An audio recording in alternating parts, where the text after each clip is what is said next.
Il y a de nombreux siècles, au cœur de l'Afrique de l'Ouest, naquit un enfant destiné à changer le cours de l'histoire.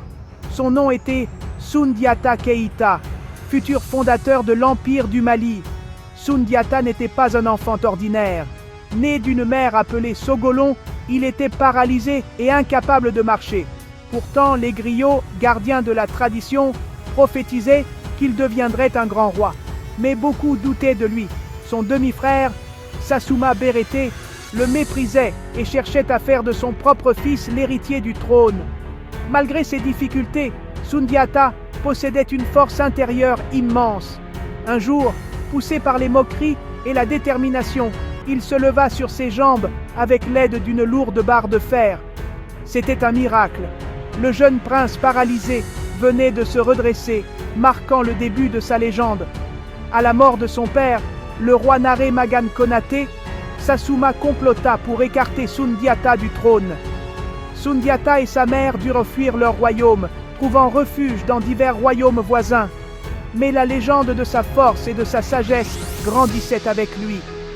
Le temps passa, et un jour, le roi sorcier Soumaoro Kanté de Sosso devint une menace pour tous les royaumes de la région.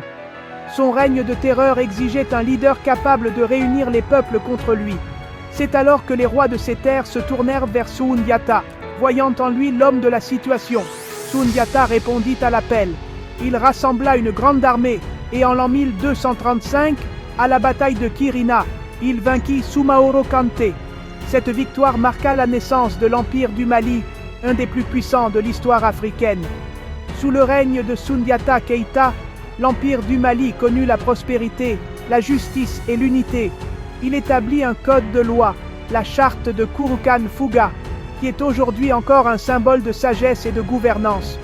Ainsi, Soundiata Keïta, le prince qui ne pouvait marcher, devint l'un des plus grands rois de l'histoire. Sa légende continue d'inspirer les générations, symbole de courage, de détermination et de leadership.